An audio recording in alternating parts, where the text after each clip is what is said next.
ہر درگاہ پہ، ہر مزار پہ، ہر جگہ تمہیں پنجتن کے نام ملیں گے، تو پنجتن کو ہر ایک مانتا ہے، اس لیے کہ محمد بنا لا الہ ہے اور حسین بقا لا الہ ہے۔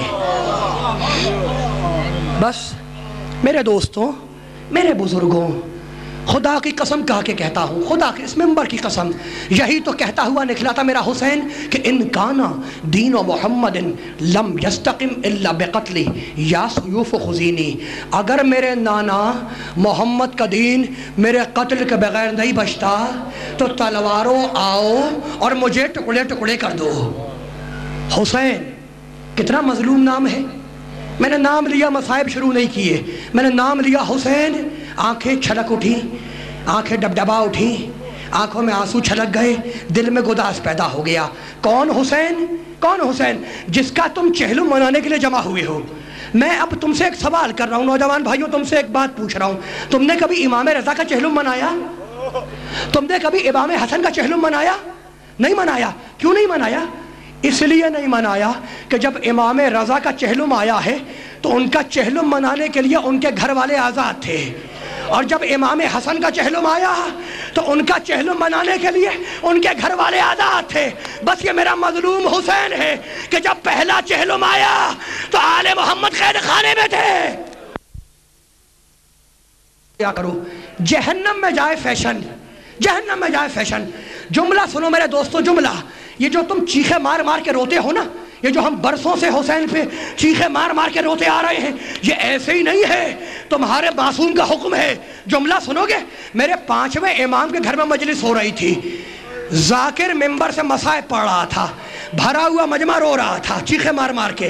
5ویں امام کا صحابی ابو بصیر اسدی منہ پر رومال رکھے ہوئے رو رہا تھا کہ ایک مرتبہ میرے امام کی نگاہ پڑی، پکار کے کہا ابو بصیر تو روتا کیوں نہیں؟ کہا مولا میں رو رہا ہوں۔ جملہ سنو، مولا میں رو رہا ہوں۔ کہا ابو بصیر تم نہیں رو رہے ہو؟ اس نے اپنا بھیگا ہوا رومال دکھایا، کہا مولا یہ ہے میرے آنسو۔ کہا ابو بصیر ایسے مت رو۔ کہا مولا پھر کیسے رو؟ کہا ویسے رو جیسے جنت میں حسین کی دکھیاری مار ہوتی ہے، بالوں کو بکھرا دیتی ہے، سر پہ ہاتھ مارتی ہے، واہ حسینہ، واہ حسینہ۔ سمجھ میں آیا؟ یہ رونا ہے کیا؟ یہ چیخے مار مار کے رونا ہے کیا؟ خدا تمہیں توفیق دے رونے کی، بلند آواز سے رویا کرو۔ میرے نوجوان بھائیوں، پرسا دے رہے ہو نا حسین کی دکھیاری ماں کو، پرسا دے رہے ہو، لیکن جملے سن لو، جملے سن لو۔ خدا کی قسم کھا کے کہتا ہوں، وہ دن آیا، چہلم منا رہے ہو نا، وہ دن آیا، حداد بلایا گیا۔ حداد، حداد جانتے ہو کسے کہتے ہیں؟ نوجوان دوستوں کو بتلا رہا ہوں، حداد کہتے ہیں لوہار کو، لوہا کاٹنے والا آیا۔ راوی کہتا ہے کہ جب سجاد کے گلے کا توق کٹا، جب حداد نے، لوہار نے توق کاٹا تو دیکھنے والوں نے دیکھا کہ گوشت گل چکا تھا، ہڈیاں دکھائی دے رہی تھی۔ سمجھ میں آیا؟ سمجھ میں آیا؟ گوشت گردن کا گوشت گل چکا تھا، ہڈیاں نظر آ رہی تھی۔ جملے سن لو میرے دوستوں، میرے بزرگوں، جملے سن لو۔ خدا کی قسم، پرسا دے رہے ہونا، اللہ تمہیں شاد و آباد رکھے۔ میں تمہیں رونے کے لیے نہیں کہوں گا، لیکن اتنا کہوں گا کہ تم چہلم کا پرسا دینے کے لیے جمع ہوئے ہو نا، تو اس طریقے سے سنو جیسے فاطمہ پرسا لینے آئی ہے۔ جملے سنو، جملے۔ سجاد رہا ہوئے آئے شہزادی زینب کی خدمت میں، پھوپھی اماں کوئی حکم ہے؟ کہاں بیٹے؟ جا کر یزید سے کہہ دے کہ وہ مال جو عاشور کے دن لوٹا تھا واپس بھیجوا دے، ہمارے شہداء کے سر واپس بھیجوا دے۔ جملہ سنو میرے دوستوں، ہمارے شہیدوں کے سر واپس بھیجوائے۔ شہیدوں کے سر آئے، لوٹا ہوا مال آیا، بی بی کے سامنے لوٹے ہوئے مال کا ایک ڈھیر لگ گیا جو عاشور کے دن لوٹا گیا تھا۔ بی بی نے چادریں اٹھائیں، دیکھی، اٹھا کے رکھ دی۔ کچھ خلخال نظر آئے، دیکھے، اٹھا کے رکھ دیے۔ کچھ گوشوارے نظر آئے، دیکھے، اٹھا کے رکھ دیے۔ کچھ پازیبیں نظر آئی، دیکھی، اٹھا کے رکھ دی۔ بس ایک پھٹا ہوا کرتا اٹھایا، اپنے سر پہ رکھا۔ سجاد نے ہاتھ جوڑے، پھوپھی اماں یہ کرتا کیسا ہے؟ تو رو کر کہنے لگی اماں اس کرتے کو سیدھی جاتی اور رو دی جاتی اور کہتی جاتی زینب میں نہ رہوں گی، جب بھائی رخصت کے لیے آئے تو اپنے ہاتھوں سے پہنانا، اور جب مدینے واپسی ہو تو میری خبر بنا کے اجرکم اللہ، اللہ تمہیں شاد رکھے، پروردگار تمہارے گھروں کو محفوظ رکھے ان جلے ہوئے خیموں کے صدقے میں۔ لیکن جملے سن لو، جملے، ایک ایک بی بی کی گود میں اس کے قریبی رشتہ دار کا سر۔ جملہ سنو گے، ام لیلہ کی گود میں اکبر کا سر ہے، ام لیلہ ماتم کر رہی ہے، اکبر کا سر گود میں ہے۔